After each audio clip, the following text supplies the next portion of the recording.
quiero hablarles de Dios tiene una palabra perfecta para ti. Y a lo mejor esto suena, ¿verdad? Un poco atrevido de parte mía decir que Dios tiene la palabra perfecta para nosotros, ¿no? Pero Dios tiene una palabra perfecta porque lo dice su palabra. Al estar en esta temporada de Adviento, nos enfocamos, ¿verdad?, en el nacimiento de Jesús, en su venida, en la venida de Cristo, en la venida de Jesús al mundo. Y mi esperanza y mi oración para ustedes es que Jesús venga a nuestra vida de una manera diferente, de una manera nueva, que nos dé valentía, que en este nuevo año que se aproxima, nosotros podamos tomar la misión de Jesús y de corazón seguirle.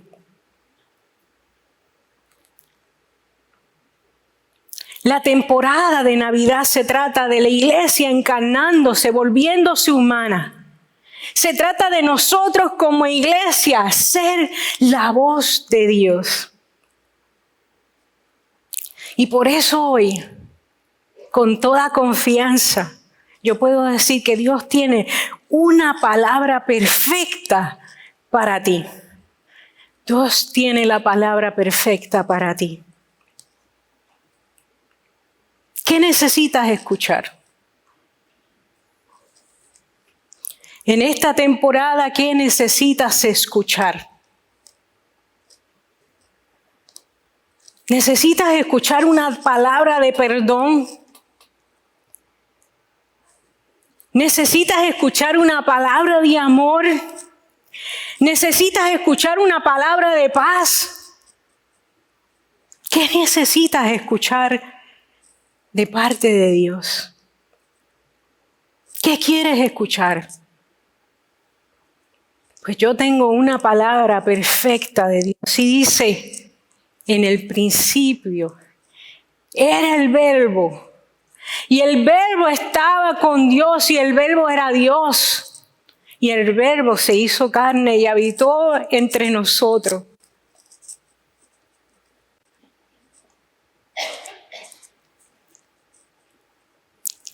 En el principio, el Verbo estaba con Dios. Y ahora el Verbo es carne. Mire cómo lo dice otra traducción. La palabra se hizo carne y hueso y se mudó al vecindario.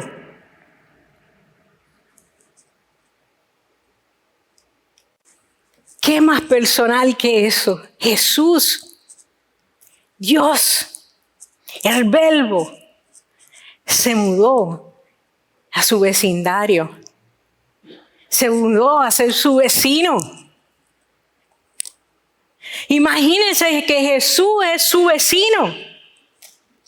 Él vino a nuestra existencia, Él vino a experimentar la vida. A ver cómo usted vive cada día. No experimentar la vida como nosotros la experimentamos.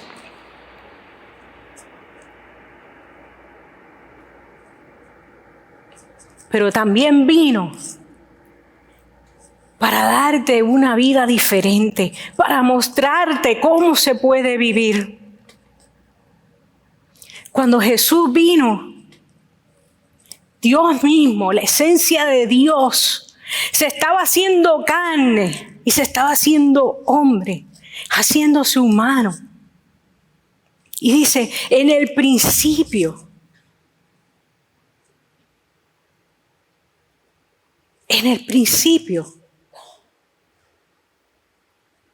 era el Verbo. En el principio era el Verbo.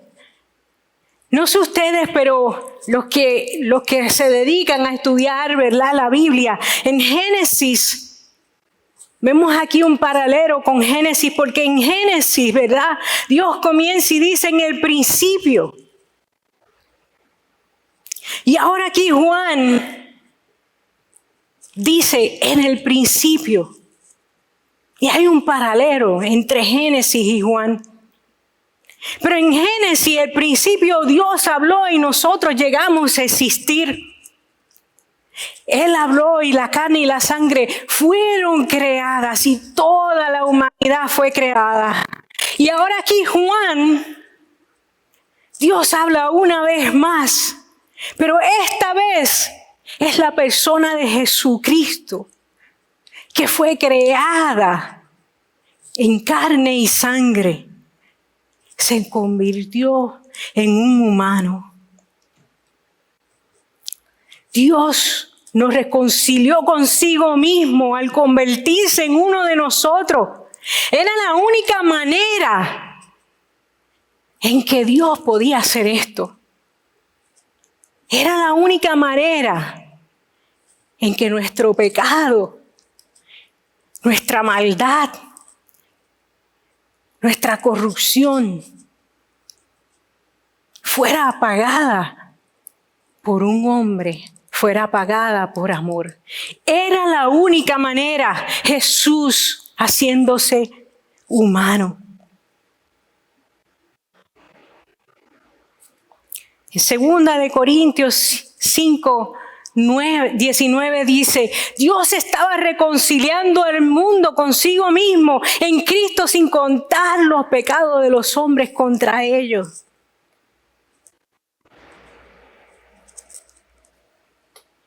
Y no sé usted, hermano, pero cuando yo escucho estas palabras, me compungen. Yo no sé si podemos entender lo que está diciendo este versículo. Pero piense todo lo malo que usted ha hecho. Piense en todas las mentiras que usted ha dicho. Piense en todos los errores que usted ha cometido. Y no sé, hermano, pero a mí esto me compunge el corazón porque dice que todos mis pecados son borrados y Él no se acuerda.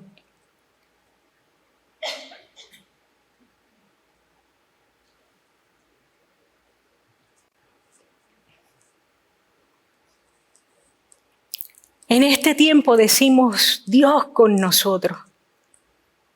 En este tiempo llamamos Emmanuel, que significa Dios con nosotros. Y lo vemos, ¿verdad?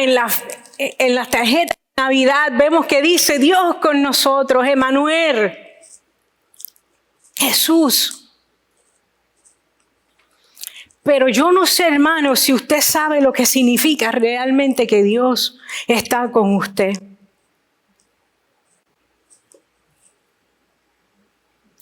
A veces esto suena, ¿verdad?, como de escuela dominical. Jesús está con nosotros, Dios con nosotros, Emmanuel. Pero yo no sé cómo usted llegó aquí hoy. Yo no sé los pensamientos que usted tiene ahora en estos momentos. Yo no sé la semana que ustedes pasaron, pero yo sí te puedo decir que Dios está contigo en ese dolor. En esta mañana cuando te levantaste y te dolía la espalda, Dios está contigo. Esta mañana a lo mejor cuando se te hizo bien difícil vestirte para venir aquí a la iglesia, Dios está contigo.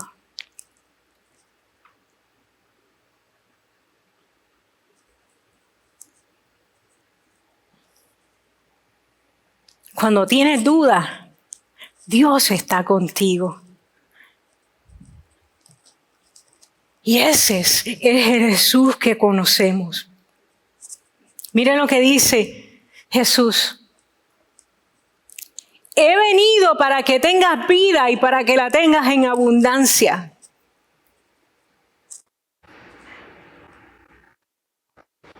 He venido para que tengas vida y la tengas en abundancia. Él no solo está hablando de la vida en el cielo. versículo no se trata de la vida en el cielo. No se trata de la plenitud de Dios en el cielo.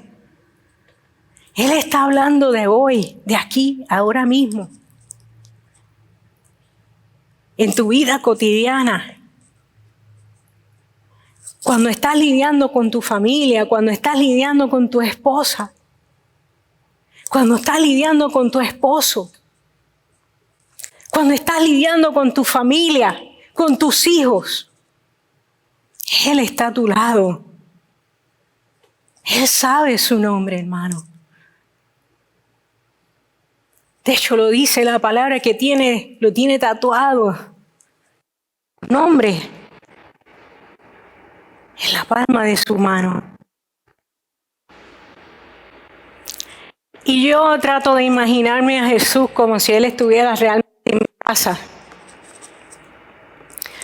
Y yo tengo una foto de mi perrito en el teléfono. Así que yo me imagino que Dios tiene una foto mía en su teléfono. Dios tiene una foto mía pegada en el refrigerador. Dios tiene una foto mía en la sala. Porque ese es el Dios que yo me imagino, un Dios que es loco por mí. Y así es Dios, hermanos. Dios está loco por nosotros. Él es para ti. Él es para ti. Él está contigo. Él no está en contra de nosotros. Cuando yo era pequeña me enseñaron que Jesús me daba como un palo. Y yo, gracias a Dios que fue cuando era pequeña y no ahora, ¿verdad? Era bastante traviesa. Y mi mamá me daba con palo, con varita de gandules, con la chancleta, con todo lo que ella se encontraba, mi mamá me daba.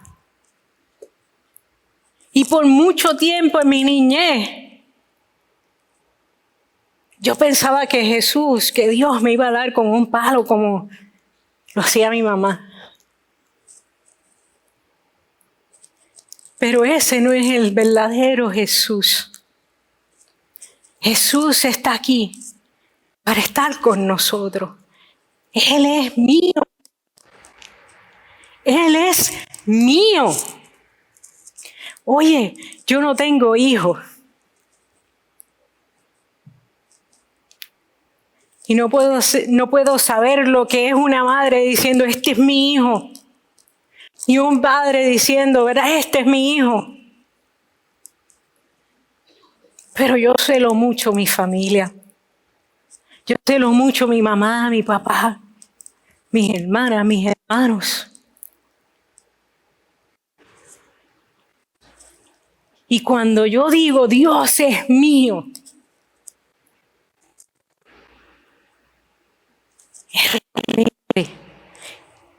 es mío porque lo vi.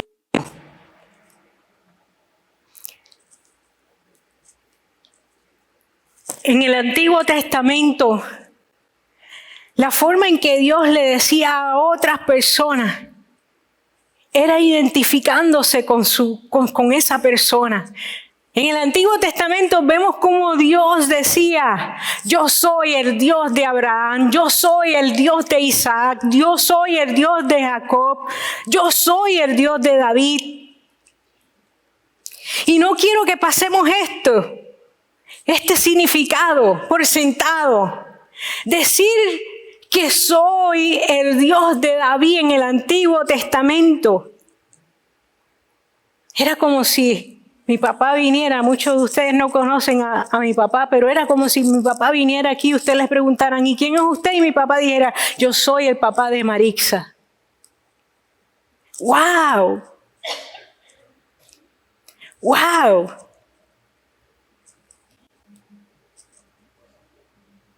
¿Quieres saber quién yo soy?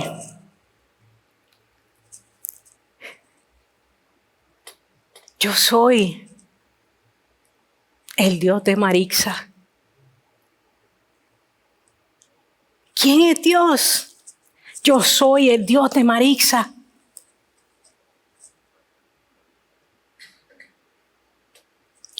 Óigame, ¿y usted cree que cuando Dios decía yo soy el Dios de Abraham, Abraham era perfecto? Para nada. Abraham tuvo un bebé con su criada y luego trató de vender a su esposa. Y finalmente la recuperó, ¿verdad? Pero podía imaginar esa conversación que tuvieron esa noche. Y lees todo acerca de Abraham y dice, Dios mío, pero ¿qué estaba pensando esta persona? ¿Qué estaba pensando Abraham? ¿Y qué estaba pensando Dios cuando dice yo soy el Dios de Abraham? ¿Cómo podría Dios obrar a través de un tipo así?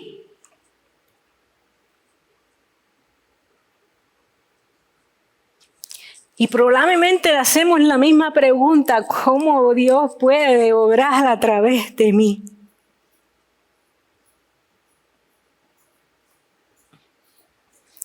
Pero ahí está la belleza de su amor. Porque el que confía en Jesús, Dios dice, yo voy a ser tu Dios.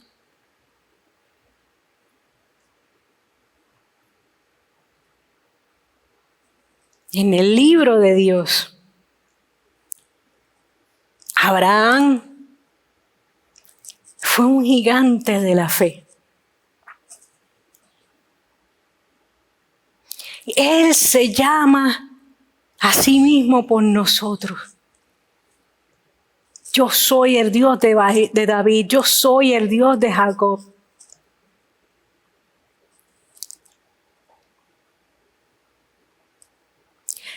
Yo soy el Dios de Laura. Yo soy el Dios de Felipe. Yo soy el Dios de Jenny. Yo soy el Dios de Marixa. Y simplemente escribe tu nombre. Simplemente escribe tu nombre. Porque así es como se identifica a Dios. Porque le pertenecemos y Él nos pertenece. Él está contigo, Él está para ti, Él te ama con todo su corazón, a pesar de sus errores, a pesar de sus pecados, a pesar de todo lo malo que hemos hecho. Dios te ama y dice, tú me perteneces. Así que Dios está contigo, Emmanuel. Dios está contigo. No tenemos que ser perfectos. Oye, aunque les aconsejo a todos, a los esposos y a la esposa, no vayan a vender, ¿verdad?, a sus esposas y a sus esposos, como Abraham. Porque Dios nos perdona, pero a lo mejor su esposa y su esposo no lo va a perdonar, ¿verdad? Eso es otra historia.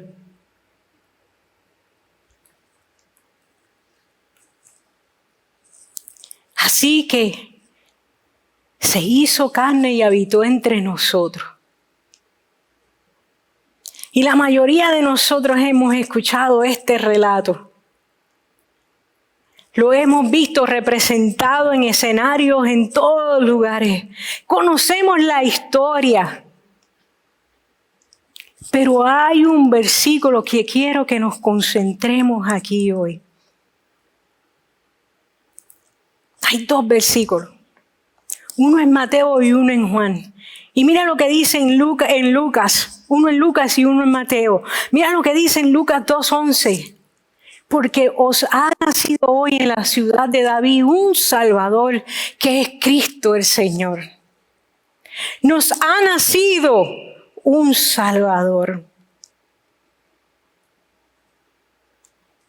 Y es importante que dice, os ha nacido un Salvador. Y en Mateo 1:21 dice, le está diciendo, ¿verdad?, el ángel a José, María dará a luz un hijo y tú le darás el nombre de Jesús, porque él salvará a su pueblo de sus pecados. Mire, y si usted tiene un lápiz, subraya ahí, salvará. El nombre de Jesús significa Salvador. El nombre de Jesús significa Salvador. En hebreo, el nombre de Jesús tiene muchos nombres. Yahweh, Yeshua, Yeshú, Salud. Y todos esos nombres, ¿verdad? Pero sea como sea, todos esos nombres en hebreo, en español y en inglés y en todos los idiomas, Jesús es el Salvador. No hay otro nombre que nos pueda salvar. Hechos dice, en el nombre de Jesús es el único nombre que nos salva. Y por eso es que lo llamamos Salvador. Y escuchamos esto. Pero ¿qué realmente significa ser salvo? ¿De qué nos está salvando Dios? ¿Cómo nos salva? ¿De qué manera seremos salvos? Y para comprender realmente la plenitud de este significado de ser salvo, tenemos que entender su significado original. ¿Qué significa ser salvo para esos pastores? ¿Qué significa ser salvo para José? ¿Qué significa ser salvo para María?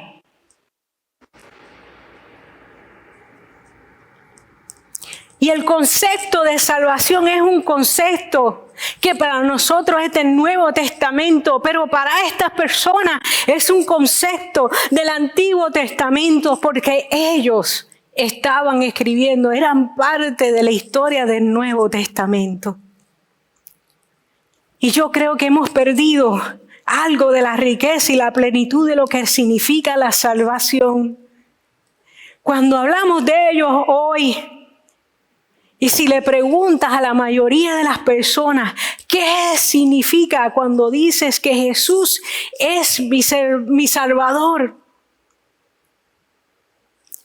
La mayoría dirían, bueno, Jesús me salvó de mis pecados, me salvó del juicio de Dios y me salvó del infierno. Y esto es lo que dirían también María, José y los pastores. Pero hay mucho más. Porque Jesús le dijo, dale el nombre de Jesús, porque Él salvará.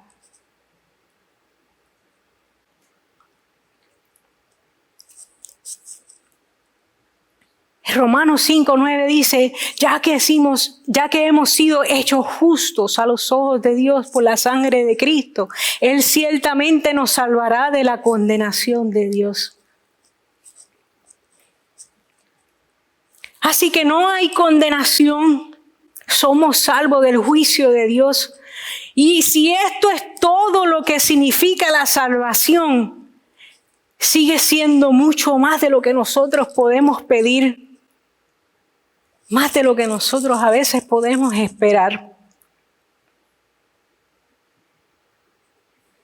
Porque yo creo que nunca seríamos capaces de agradecer lo suficiente por toda la eternidad. Nunca podríamos agradecer por su perdón, la seguridad de la salvación y una vida eterna con el cielo. Esa seguridad que nos da la salvación. Pero yo quiero decirte algo. Mucho más en la salvación. Algo más que el perdón. Se trata algo más de la vida eterna.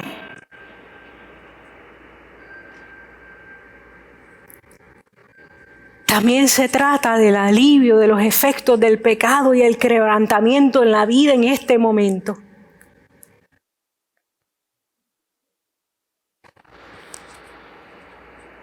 Se trata del alivio de los efectos del pecado y el quebrantamiento en la vida en este momento.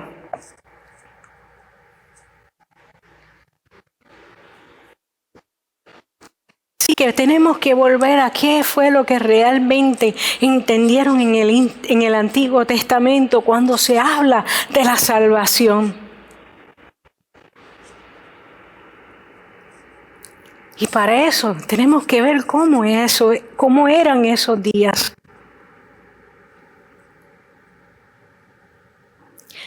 La salvación para ellos significaba un espacio para respirar. La salvación para ellos significaba libertad. La salvación para ellos significaba ausencia de escasez.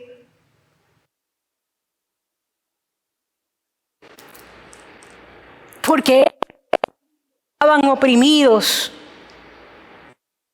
Y les voy a contar la historia. El pueblo de Israel estaba oprimido por Roma. Y mire, hermano, hay algo que nosotros tenemos que entender que se nos hace muy difícil de entender. Para el pueblo de Israel, su identidad era donde ellos nacieron, era ser israelitas. Esa era su identidad. Para nosotros nuestra identidad hoy en día está marcada por muchas cosas. Está marcada por la música que escuchamos, está marcada por la influencia de nuestra familia, está marcada por los Estados Unidos. Puede ser que esté marcada porque somos extranjeros. Y nosotros en parte decidimos cuál es nuestra identidad. Pero en la vida del pueblo de Israel, su identidad era que ellos eran israelitas. Esto marcaba cómo ellos debían comer, esto marcaba cómo ellos iban a hablar, esto marcaba cómo ellos se iban a casar, esto marcaba su economía.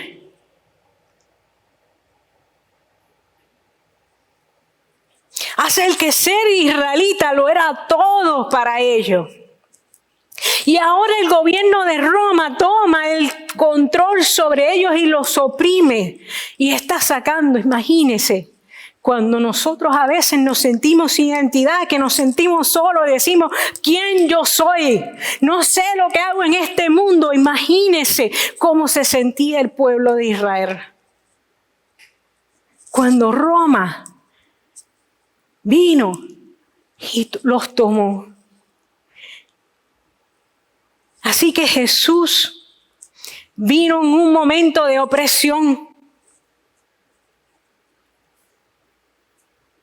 Porque Roma tenía el pueblo de Israel oprimido. Tenía todo el control de su destino. Imagínense, para que puedan traer esto en el contexto. Imagínense que Estados Unidos viene ahora y toma el control de Puerto Rico y todos nosotros tenemos que hablar inglés y comer pollo frito y comer comida de Estados Unidos. Y no podemos decir ¡huepa! Y no nos podemos casar con un puertorriqueño o una puertorriqueña. No podemos poner chavitos en el Banco Popular.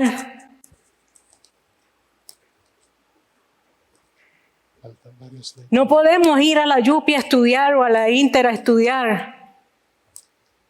Eso es lo que el pueblo de Israel estaba pasando. Estaban en opresión. Yo, Vino en tiempos de desesperación. ¿me escucha yo?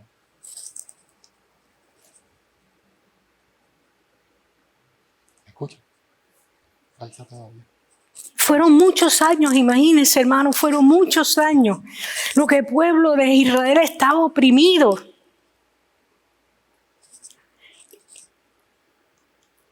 Y yo no sé si usted ha tenido una opresión tan grande en su vida, que uno se pregunta, Dios, pero ¿dónde tú estás? Señor, ¿dónde tú estás? Esa era la desesperación del pueblo de Israel. Porque cuando miraban al futuro no podían ver nada más que opresión. Esto le pasó a mi papá. Esto le pasó a mi tía, que murió hace años y ahora me está pasando a mí, le está pasando a mis hijos. Y esa era la desesperación que ellos vivían.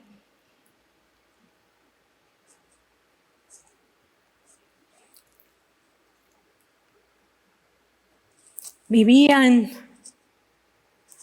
en un tiempo de silencio. Llevaba 400 años. Dios no le hablaba al pueblo de Israel.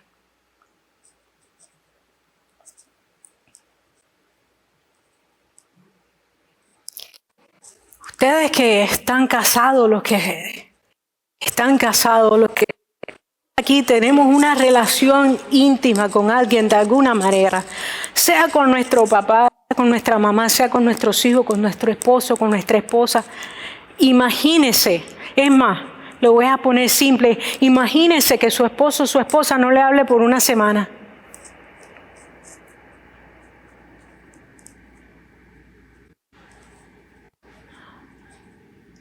Y estos fueron 400 años.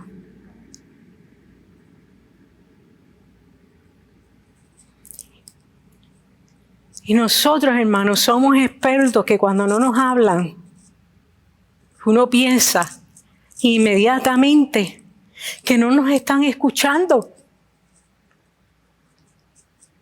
Oye, ¿me escucha?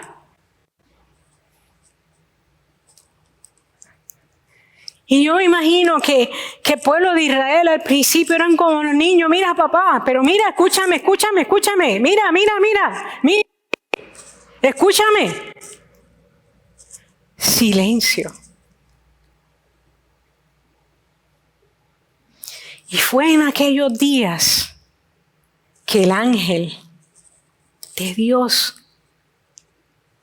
habló a José y a María y a los pastores. Fue en aquellos días de opresión, de desesperación, de silencio, que el Verbo se hizo carne y entró en nuestra experiencia, se convirtió en uno de nosotros y vino entre nosotros. Fue en aquellos días que Dios envió un Salvador.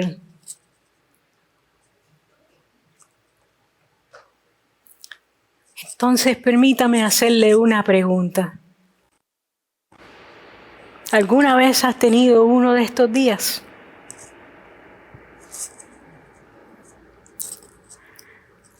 ¿Alguna vez has tenido un día de opresión?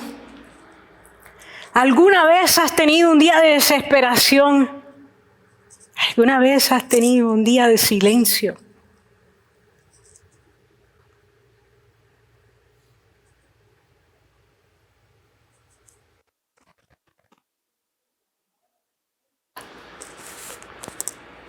Para cada uno de nosotros. Dios tiene la palabra perfecta para ti, porque Dios envió a Jesús en la carne, en los días de opresión, desesperación y silencio. Dios dijo, os ha nacido un Salvador. Es el Cristo el Señor.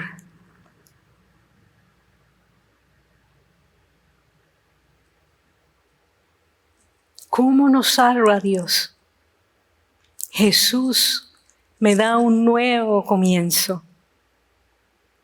Él me perdona mis pecados.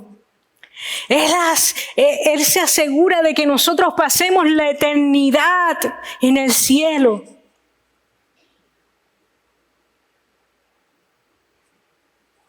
Necesitas un nuevo comienzo. Entonces Dios dice, os ha nacido un Salvador, el Cristo, el Señor. Él limpia la pizarra. Él limpia el sucio. Él saca la mancha y te permite comenzar una vida de nuevo.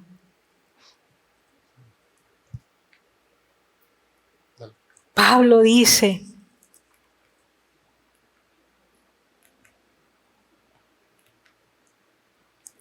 Él está ahí desde ahora hasta la eternidad para salvar a todos los que se acercan a Dios.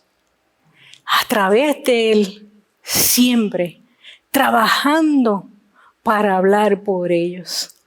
Él está allí desde ahora hasta la eternidad para salvar a todos los que se acercan a Dios a través de Él.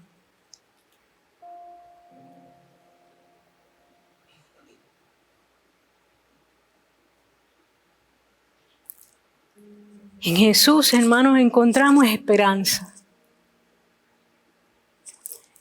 En Jesús encontramos sanidad. En Jesús encontramos felicidad. En Jesús encontramos paz. Hoy yo puedo decir que mi vida es plena.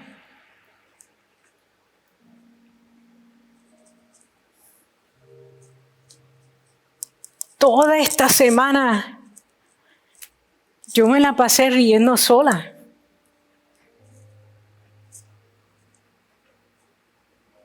Me acordaba de cositas y me reía.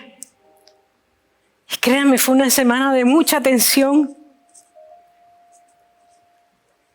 porque fue final de mi clase de doctorado. Tenía que hacer este sermón y tengo una boda que hacer en par de horas. Y fue estrésica tratar de sacar todos estos escritos. Pero me reía. Porque hoy yo puedo decir que mi vida es plena. Y créame, aún siendo salva, aún conociendo a Dios, han habido muchos años en mi vida donde yo no he podido decir que mi vida es plena.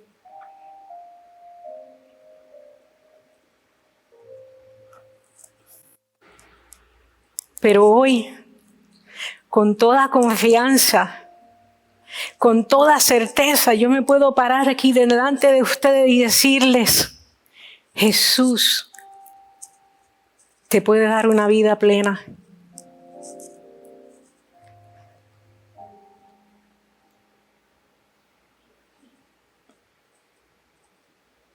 ¿Qué tipo de salvación necesitas hoy?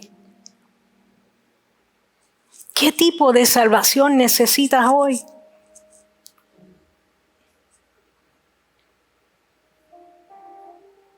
Pablo dice que todo aquel que invoque en nombre del Señor será salvo. Todo aquel que invoque en nombre del Señor será salvo.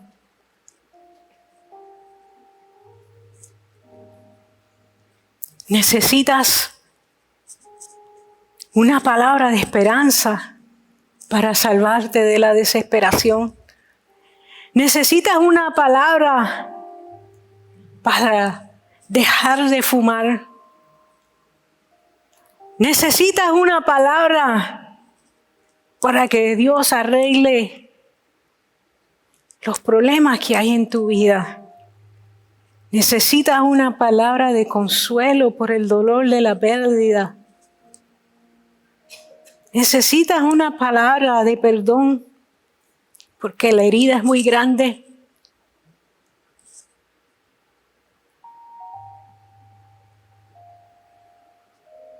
Jesús es nuestro Salvador. Os ha nacido un Rey, Jesús.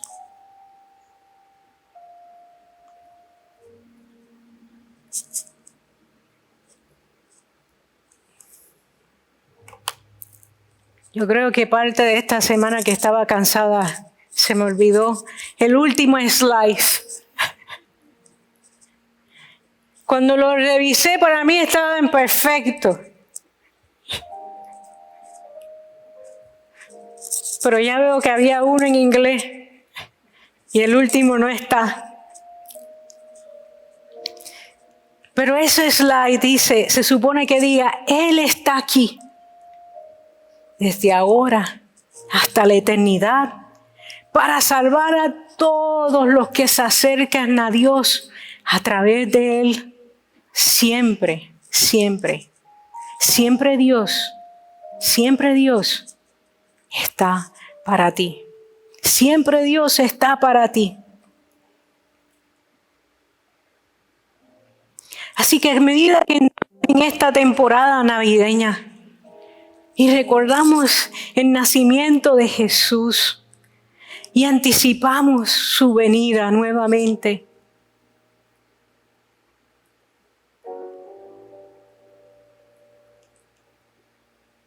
quiero hacerte una pregunta. ¿Está realmente Jesús morando en ti? Solamente usted y yo sabemos si realmente Jesús está morando en nuestros corazones. Solamente usted sabe si usted tiene una relación con Dios. Pero hoy quiero darle la oportunidad de que si Jesús no está morando en sus corazones, Él pueda morar en su corazón hoy. Si hay duda,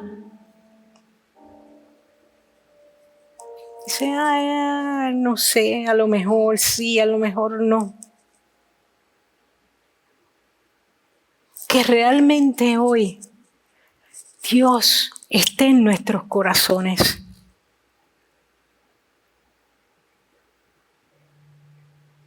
¿Alguna vez has abierto tu corazón y le has dicho, Dios, ven a morar en mi vida? Ven y vive en mi mundo. Y a veces esto lo espiritualizamos demasiado. Y le decimos, ven Jesús, ven a morar en mi vida. Pero realmente no vemos, no lo hacemos personal. Pero en esta mañana vamos a decirle a Jesús, ven a morar en mi vida.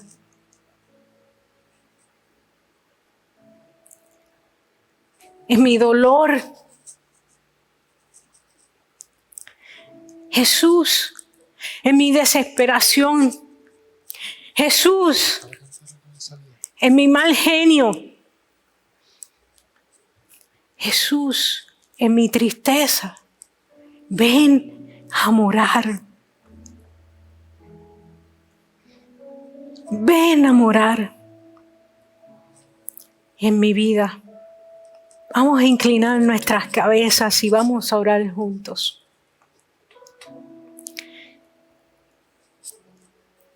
Y yo les iba a pedir que pasaran al frente, pero no les voy a pedir que pasen al frente. No se lo voy a pedir, pero si alguna persona necesita hacerlo, el altar está abierto.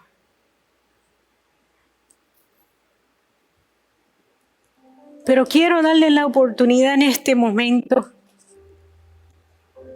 de hablar uno a uno con Dios.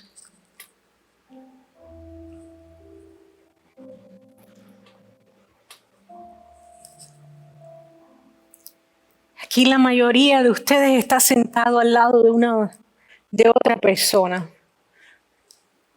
Si no está sentado al lado de otra persona, a lo mejor están en aproximación.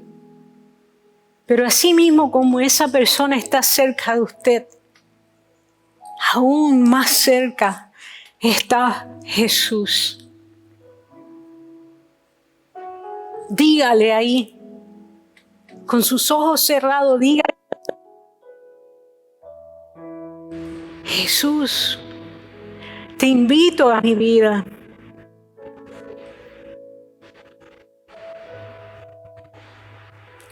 Ahí en el silencio de su corazón, a lo mejor en la duda, a lo mejor en la desesperación, como hemos hablado, dígale: Jesús, no lo entiendo todo, pero sé que te necesito.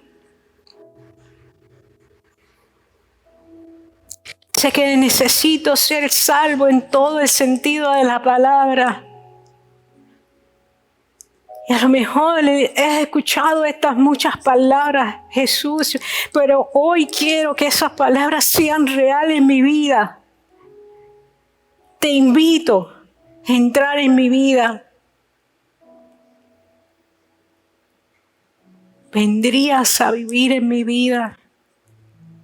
Toma Jesús residencia en mi vida. Restáurame, Dios. Gracias por perdonar mis pecados. Dame la seguridad de la vida eterna. Enséñame, Jesús, cómo vivir la vida que siempre has querido que yo viva. Dame una plenitud de vida. Así que, Señor, me entrego a ti.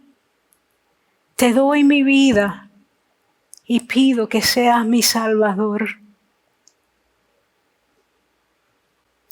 Y ahora, para el resto de nosotros, ruego que en esta temporada de Navidad, que Dios nos recuerde todo lo que significa que Dios se hizo carne entre nosotros. Que Él es Emmanuel, que Él es nuestro Salvador.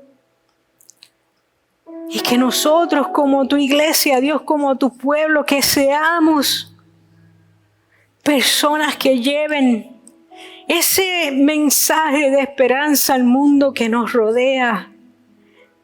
Que podamos compartir y hacer brillar la luz de Jesús en la oscuridad que nos rodea. Señor, oro para que esta sea realmente una temporada de esperanza, una temporada de alegría para cada uno de nosotros, a recordar que el Verbo se hizo carne y vino a habitar en nuestros corazones. Gracias por darnos un nuevo comienzo en nuestras vidas. Porque tú borras todo, y no te acuerdas de nuestros pecados. Así que en esta Navidad, Señor, que tú reines en nuestros corazones y que realmente la alegría y el amor de esa vida que tú viniste a darnos pueda hacerse sentir en nosotros. Gracias, Dios, porque yo soy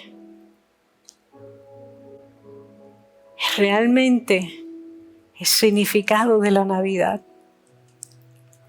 Gracias, Dios, porque ustedes son realmente el significado de la Navidad.